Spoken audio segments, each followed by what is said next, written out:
It's really hard to follow those two amazing women. But going into what they said, we have to then ask ourselves, what does changing the strategy look like? How will we change the strategy? A lot of times we keep talking about things, but what are our actions after these? What are our solutions? We have to find ways, and to me, I think our solution is making sure that we're electing people who are going into those high schools, checking on those students when things like that happen, because you never know how they're affected by that. Going to those colleges and seeing how can we get more students to vote. One of the things that I did at my institution was my first semester as a sophomore, I registered 75 students to vote on Fried Chicken Wednesday. Yes, come on, fried chicken.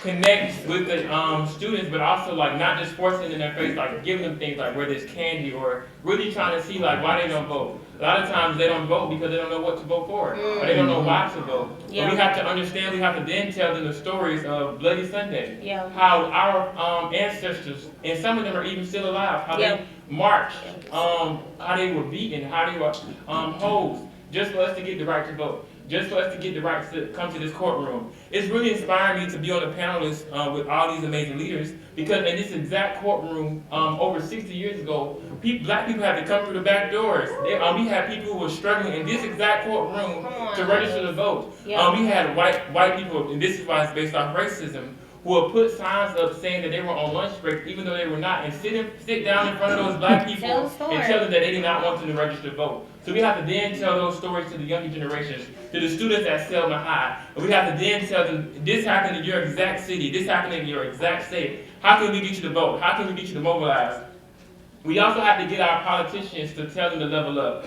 We have to get them to move. We have to get them to show action. I have the opportunity to work at the Alabama House, and although there are far more Republicans than Democrats, we still can get them to all strategize for the rights of the people in that state of Alabama. Whether it's doing notes and letterheads and sending them to the governor, things of that nature. We have to do just small things, whether it's going out in the community and say, hey, this is what's happening. Although we hate social media has become the biggest platform. We can then spread word of things that is happening. Like just last week, they were passing things that were not beneficial when it comes to juveniles in the state of Alabama. Things that are most beneficial to the juveniles and marginalized community. So what are we doing to make sure that they are fighting for us, speaking on our behalf?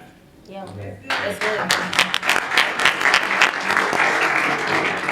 So I really don't have much to add on to what they said. But since you asked the part about what's the connection between voting rights, right? If you look at the states that have some of the worst voter suppression, what do you also see? They have some of the worst gun violence. Yeah. They got some of the worst health care. They got some of the worst education, right? And so one of the things I often say is, you can't have a people's agenda if you don't have a government that reflects the people. So, yes, sir. And so when you have voter suppression, what you are fundamentally creating is a situation where you got people in power at all levels, right? But particularly at state, where you got people in power that don't care about our communities. Yeah. And so we can't get past like some common sense gun, because at the end of the day, there's a lot of issues that we need to talk about that's related to the gun violence. But guess what? They got poverty in the United Kingdom. But they ain't got no gun violence. They got mental health issues in Canada, but they ain't got no gun violence. Right? And so we got to deal with all those issues, but we got to fundamentally deal with this issue of the availability of guns in our community. Yes, sir. And that requires us to be able to put people in office that are going to care about our communities. The last thing I'll say is this, and this isn't so much on the voting rights issue, but you also asked about like examples of places where it's working, and I'm glad you shared that Omaha example. There's also, some of y'all may know about this brother, Michael Tubbs, who was mayor of, what is it Stockton? I think it's Stockton, California, right? And Michael Tubbs, got a lot of attention some years ago because one of the things he did in Stockton was he did a guaranteed income program, right? Where they were literally giving out guaranteed like stipends to families so that they could have a guaranteed income to meet some basic needs. Well, a lot of things happened as a result of that program, right? educational outcomes improved, health outcomes improved. But guess what? Gun violence went down. Yeah. Because crazy as it is, when folks have their basic needs met, Yeah. they not shooting folk as much. Yeah. Thanks. And so there's a lot of elements to this that we got to deal with. Some of it is the economic, but again, I'm going to come back to, we got to have people in office at all levels, local, state, and federal, that will pass some common sense stuff that can get these guns off our streets. We still got to deal with ourselves and community and value and life and all that, but we got to have some folks that fundamentally care about our communities. In a lot of our states across this country, and even in a lot of our cities, we simply don't have that right now.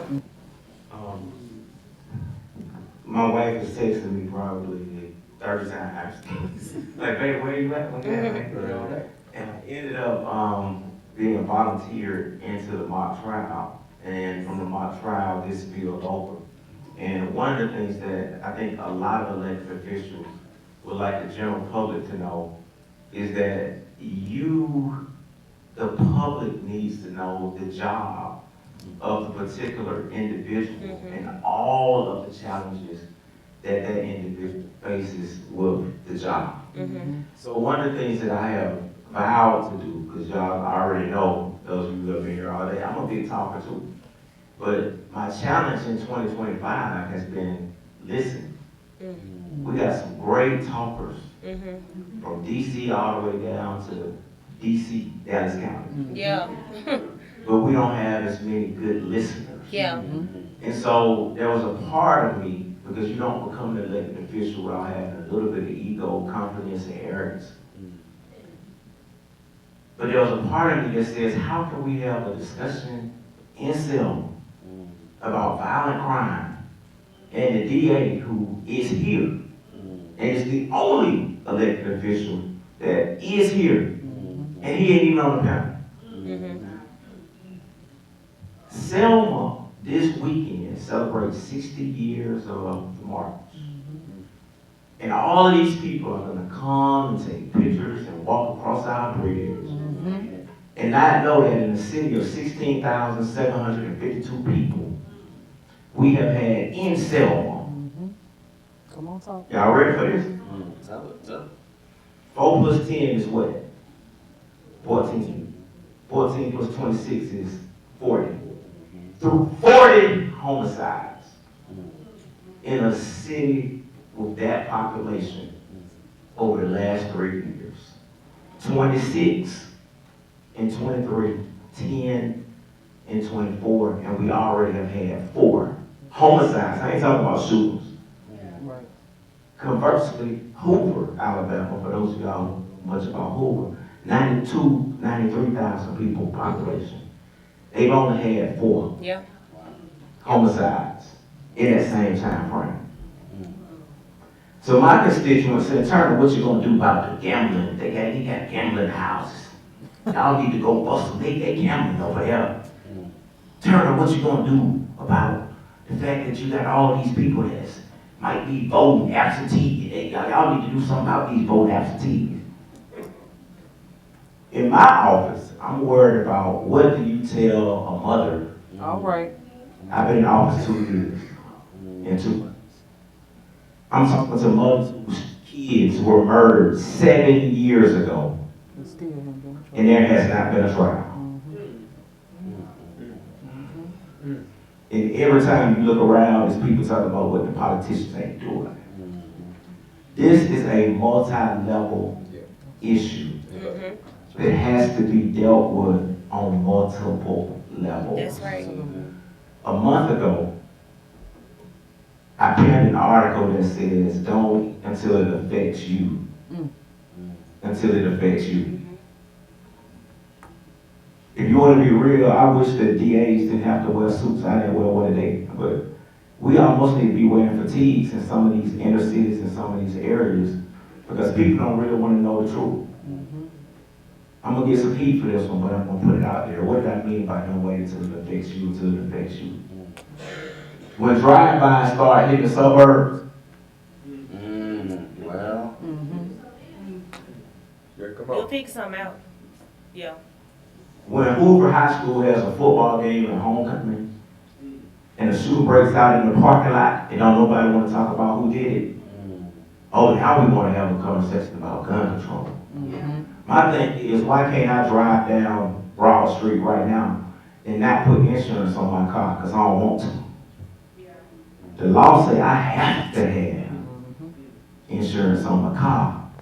But anytime a district attorney or a police officer says we need stricter gun laws, get a license, take a test, show some training. This is our constitutional right. Driving is a privilege. But the Constitution gives us the right to bear arms. Let's start having some real conversations. The issues here is that it's too many of us. The crime is a lot of times black on black, but it's not about being black on black, because most white crime is white on white. That's it. If you don't believe it, you let a brother kill somebody that don't look like him and see how it makes national news. So what we really have to do is let's have conversations. Your politicians are people like you. The real truth of the matter is, and that's what we see in Donald Trump and Musk, it's not profitable to be a politician. You make way more money in the private sector than you do as an elected official. But so many of us, even some of us that march and are here in town this week, I'm not criticizing you, but I'm just telling you like it is. I came from private practice. I made way more money in my dad's law firm than I make as a district attorney. But I had to do something. Too many of us who can do, won't do. Right. But we like to elect people that we can tell them What to do. what to do. And until we get more people who realize I have made enough money, now I'm going to go to city council. Because guess what? In Selma, the DA can't control who the police chief is. Right. The DA has no control over who the investigators of a homicide case are. We got to work with whoever makes the case. And you got to vote from the ground all the way up and understand that you can't point the blame at one or two people when you choose not to be a police. In the black community, let's be real, a DA is a sellout. A police officer is a sellout. How do you go lock up your own people? Well, I'm gonna turn around and ask you how your own people gonna kill your own people. And while you worried about free Bobo, the prosecutor gotta talk to the person who Bobo killed, whose son ain't never coming back. So we got to work together now, and I apologize, I know I went too long, but I couldn't leave, because sometimes if you're not in the room, you don't know how people really feel about your position. So I really was hoping to just sit there and hear what people was gonna say about the position and tell us how to do our job better, because as leaders, we do have to listen, because we operate in silos sometimes, not because we want to, but it's because when you are elected, the first thing people say is that you changed. But a lot of times what happens is that y'all changed around us. Black folk, and I know we got multiculturals in here, but I can speak on, I'm from Marion where Jenna Lee Jackson really was shot. My uncle was the one who came up with the strategy, let's take Jenna Lee's body to Montgomery and put it on the governor's steps, and cooler heads prevail. I'm one of the folk who feel like this. If we're really gonna make some change and start dealing with how we're gonna get to the bottom of it, the root of all of this stuff, we are going to have to understand that our community has to stop saying, we put them in office, now let's see what they gonna do. We are the only people that after we elect you, instead of saying, let's support them, and encourage them and tell them what we need them to do, we say, let's put him in office and let's see what he's gonna do. What they're saying in Dallas County right now, we already had 2 or 3 black males this time for as if every black person is the same person. Right. We have to move from that, and we have to talk, we have to listen, And I was listening to all of that, and the stories are much worse than what you've even heard. But we have to really come together. Some of you guys, go back and run for office. Go back and organize or work with candidates. Go into these schools. Stop moving. I thought she was going to get there when she talked about the Israelites. See, I'm a civil rights family. The prayers on the bridge was so that one day we would be able to walk down Broad Street and have black elected officials. God looked at our ancestors and says, is that what y'all really want? Do y'all really want that? So God said, yes. And as soon as he said, so it is, we moved to Valley Green, Prattville, Montgomery, Pike Road, Georgia. God gave us Selma. And Selma wasn't good enough for us. My Lord. With the right vision, Selma can come back up because God gave it to him. It just didn't look like. He don't give you something that he don't want you to work to keep. That's it. So what we got to do now is understand that some of the best and brightest minds leave. And they come back every March. And expect it to be different. Oh my. And you ain't do nothing to make it better after you march. Period. And say it looked the same way this year as it did last year. Right. Because the marchers are not continuing to march after we cross the bridge. I apologize. Oh, you're good. Yeah. And we thank you all for this panel. We thank you for your passion, your attendance.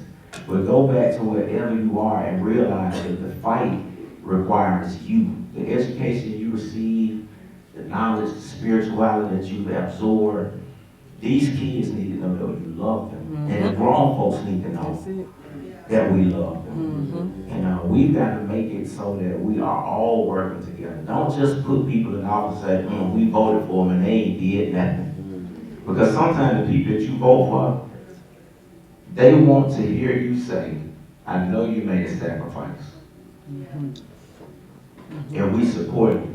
Keep your head up. Every now and then. Not just what are you doing. And I'm leaving on this clip. This is the dichotomy. I get a phone call on my cell phone yesterday. There is a young man who has a pending murder case. The victim is my first cousin's daughter, who was a waitress in the restaurant that we own in Marion. His father called the suspect and says, the man who killed my son get out on bond yesterday. Y'all missed it. His son killed my cousin and is out on bond. His other son was murdered by someone else.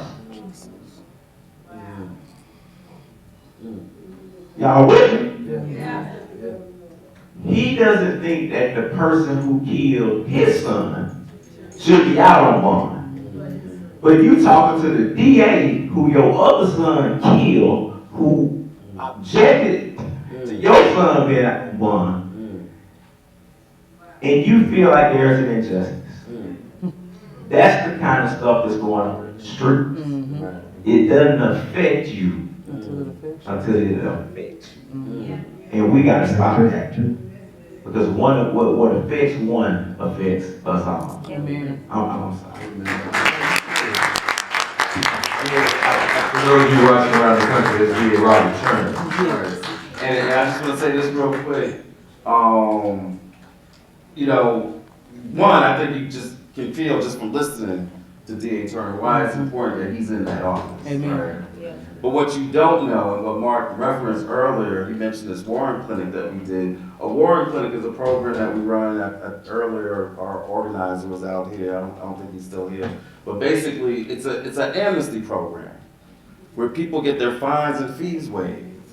But it's not done like traditional amnesty programs where folks got to come to the courthouse, right? It's a community-centered amnesty program. Yeah. It takes place at a church or a community center. We have food. We got music. When we pulled up today, we were playing like Cupid Shuffle or something like that, right? There's music, there's food, there's childcare for people who need to bring their children with them. It is a community-centered event where we waive fines and fees and people get their driver's licenses back. And we've been able to waive hundreds of thousands of dollars of fines and fees in the cities in the counties where we've been able to do this. Today was the second one in Selma. And so over those 2 days of doing them, we have impacted at least, and it may have been more, but at the point where we left today, it was 500 between those 2 days. Yeah. 500 individuals that have had thousands of dollars of fines and fees waived, and they've been able to get their lives back, right? That event doesn't happen, so we organize it, but we can't do it because at the end of the day, we can't waive the fines and fees.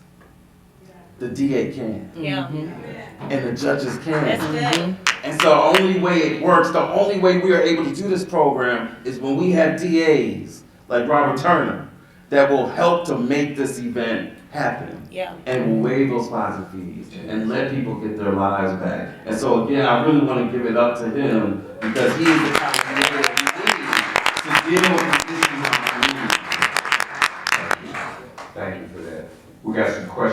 We've given them on cards, and in the interest of time, I'm going to read some of the questions I've been given and get reactions from whomever in the panel is prepared to respond.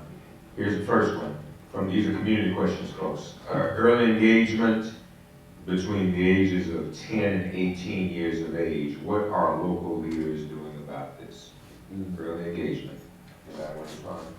So for the Selma Center for Nonviolence, we have a violence intervention program. We regularly visit our middle and high schools in order to teach our young people conflict resolution skills. There are skills that are associated with resolving conflict, and so we give them language.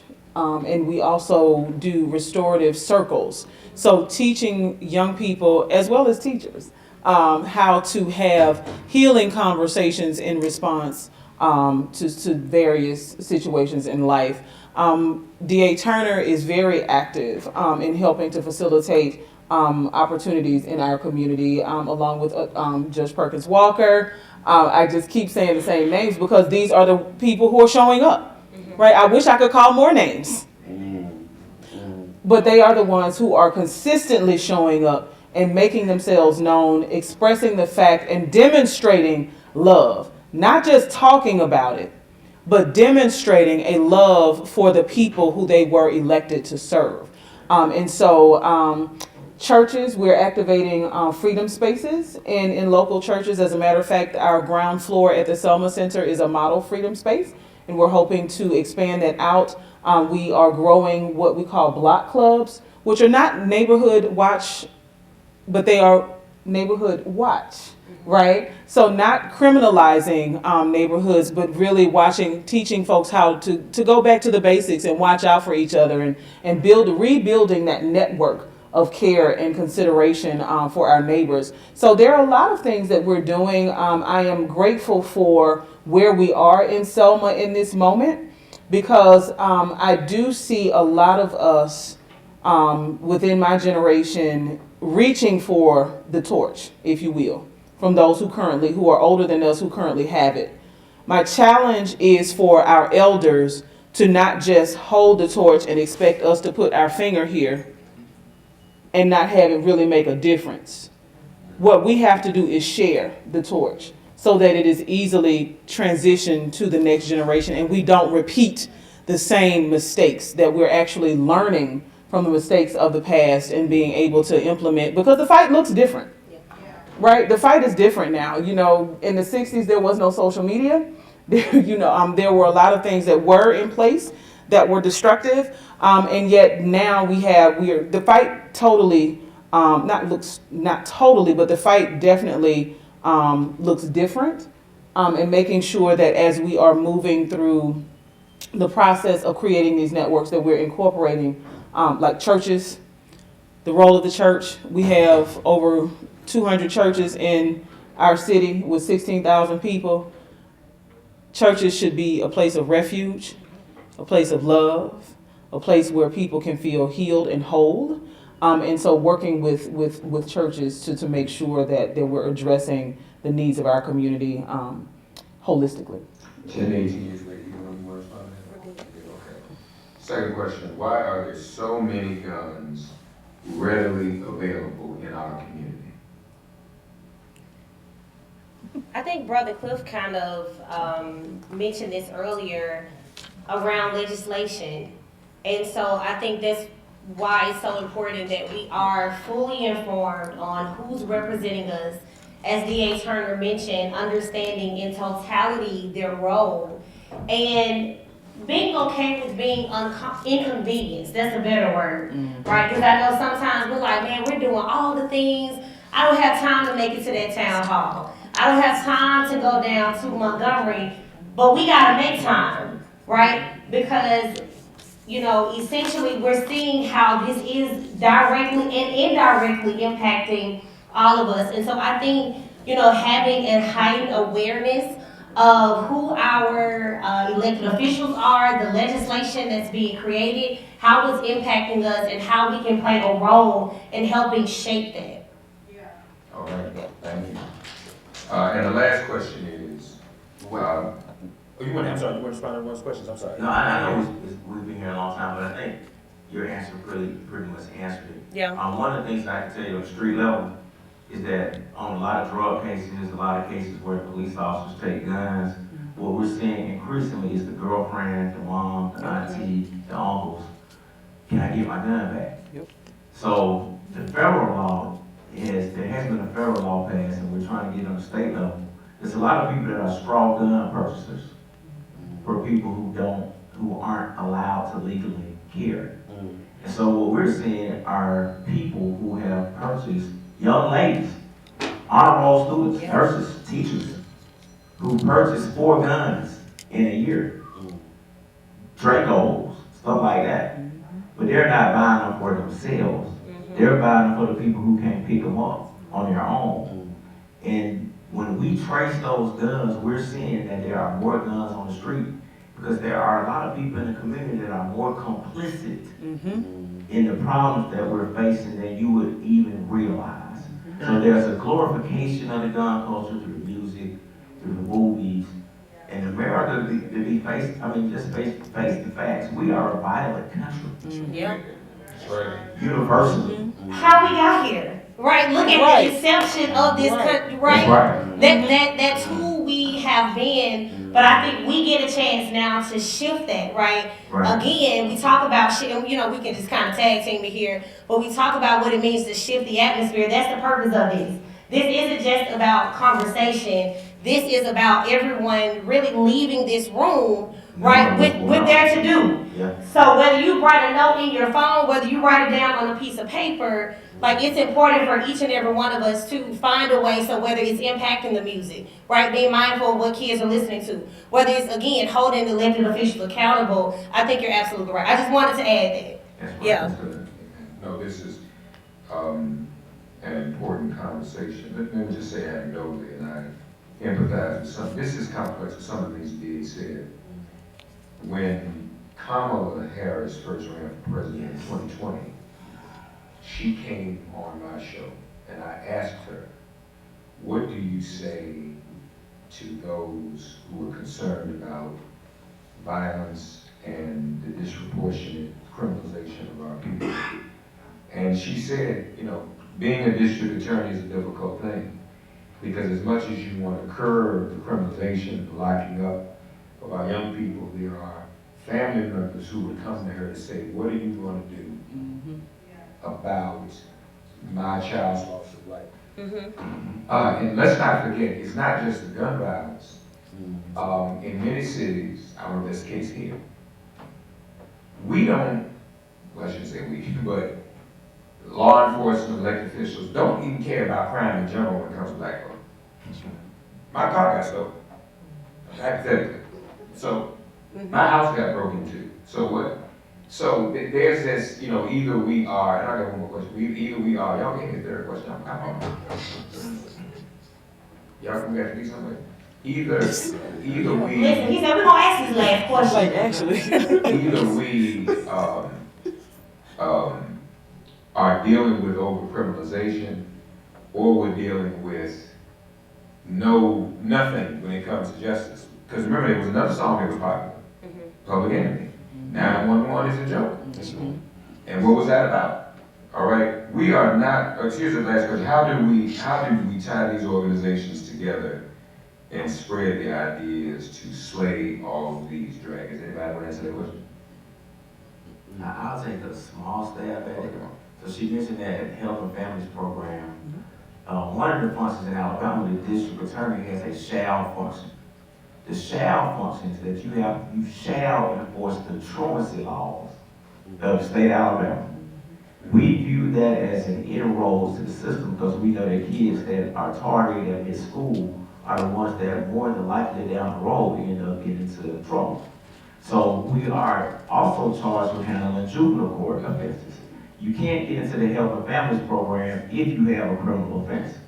But if you miss 3 unexcused days out of school, you get a letter from our office.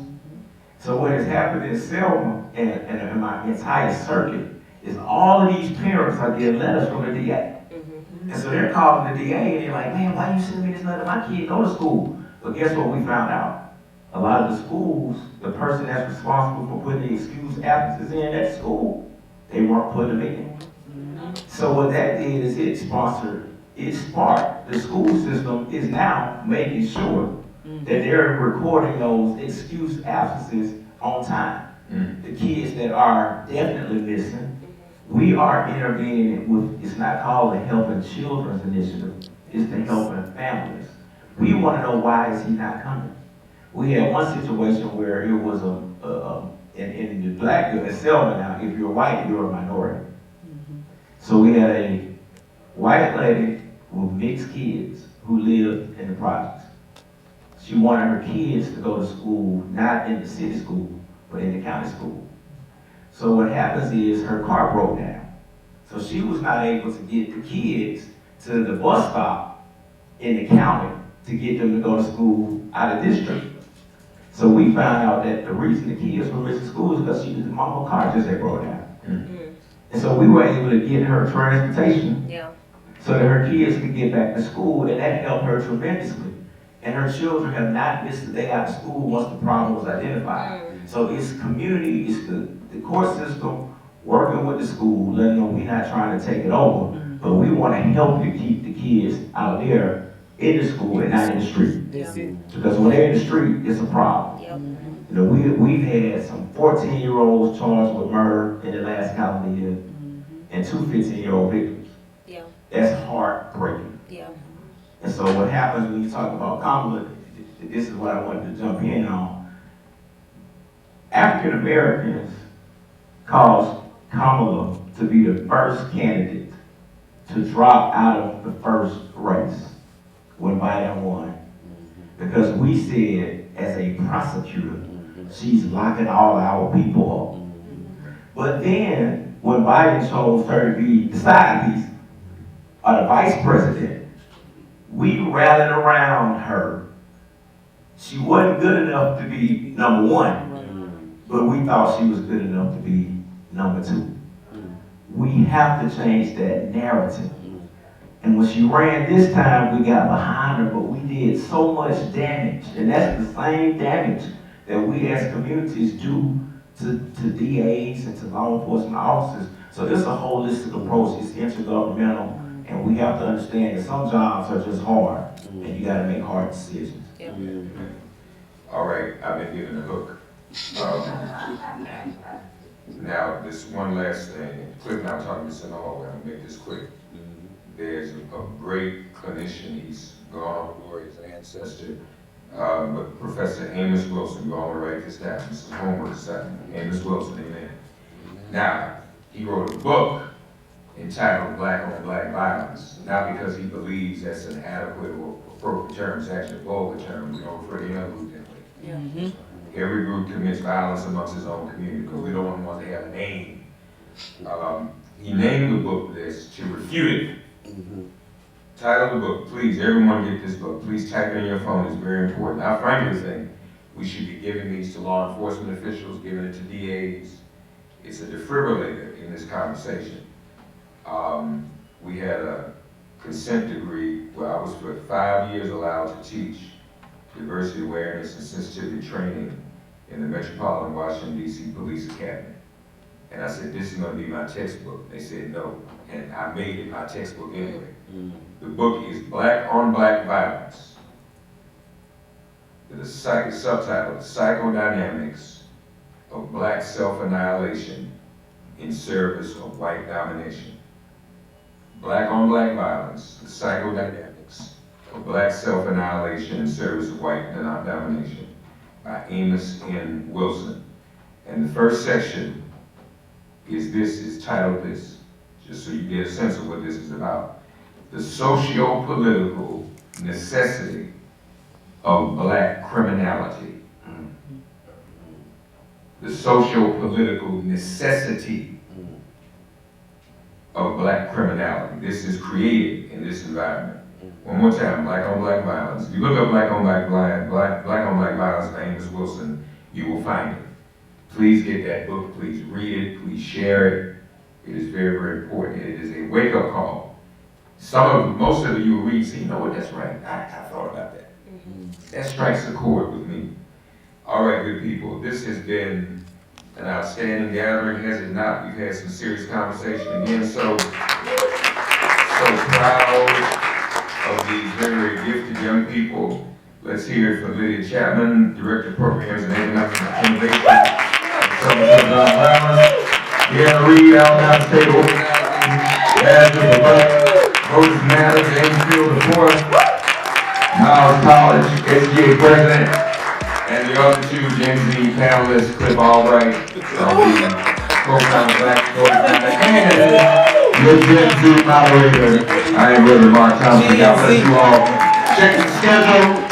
Foot Soldiers Breakfast at 7:30 at Selma High School. Just so everybody knows, a lot of people are around foot soldier shirts, but really, a foot soldier was someone who was there on the bridge. That's right. On Bloody Sunday 60 years ago today. So please go and see the foot soldiers, hear their stories, touch the hems of their garment and shake their hands, okay? Be made whole. God bless you all. Thank you very much.